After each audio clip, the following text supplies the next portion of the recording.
A loud, vibrating rumble woke me with a start. Panic surged through me as I scanned my surroundings. I was still in the same old, worn-out spaceship, tied to my seat with a rope that tore into my skin. The old reptile-looking creature hadn't been gentle when he shoved me aboard. I was nothing but a slave, useful yet easily replaced. The cockpit door slid open, 2 pairs of yellow eyes locking onto me. Wacky, wacky, human. Ready for your new home, the reptile cackled menacingly. Heard these ones don't go easy on their pets. Pet. Disgust churned in my stomach. I am not a pet, I grumbled through gritted teeth. He yanked me hard from my seat, the rope biting deeper into my wrists. I cried out, and he laughed louder. Frail as a sun mouse. He dragged me to the loading dock, and fresh air washed over me as I stepped onto soft grass in a sunlit clearing. We're early, so I'll tie you here. I've got more cargo to deliver, he huffed, binding my wrists tight to a wooden pole. Good luck. He trundled back to his ship, which lifted off the ground moments later. I hope you crash. I shouted after him. Terror clamped my throat, but I forced myself to breathe slow.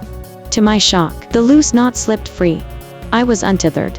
I spotted a narrow forest path, the route my buyer would take, and fled the opposite way, sprinting deep into the trees to put distance between us. Drokhar's perspective, the day I earned my own tent, and the right to own a pet had finally come. As a fierce Keelan clan warrior, I'd requested a female human servant, curious about their kind and eager to display my status to the clan. When Halvar the scout yelled, "Drokahr, the ship has arrived," I rushed outside, confused. The transport wasn't due until evening. I hurried to the landing clearing, only to find it empty. A discarded rope lay in the grass, and tiny human footprints trailed into the woods. Rage burned hot in my chest. If I returned without my pet, every warrior would mock me.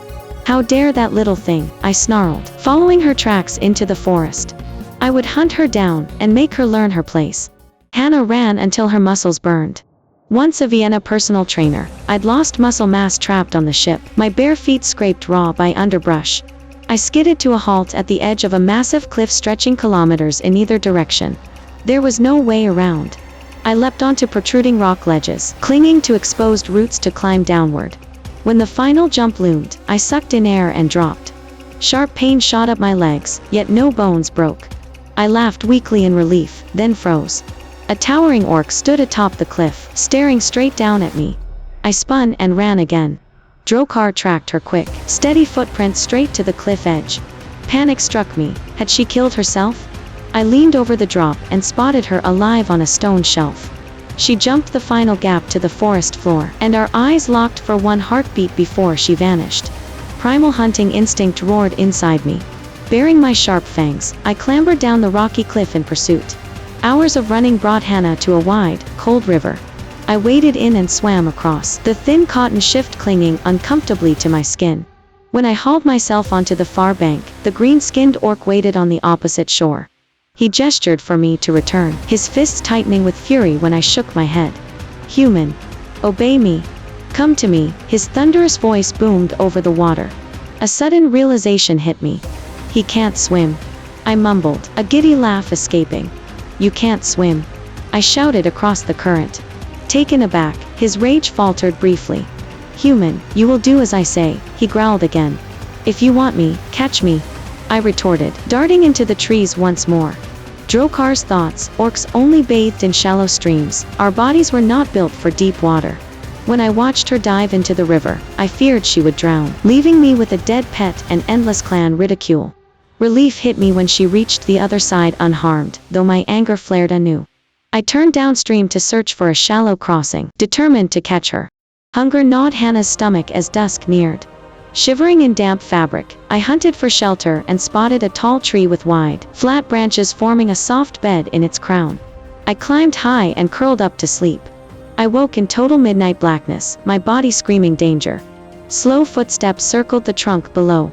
I held perfectly still, terrified he would climb up after me. After 3 full loops around the tree, the footsteps faded away. Trembling, I lay awake for hours before exhaustion pulled me back into slumber. At dawn, I climbed down, starved and drained.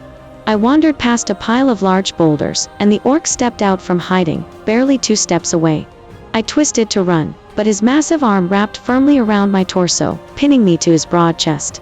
I kicked, scratched, elbowed, and screamed, yet my strength was nothing against his warrior's frame. A low, mocking chuckle rumbled from his chest. The chase is over, little pet.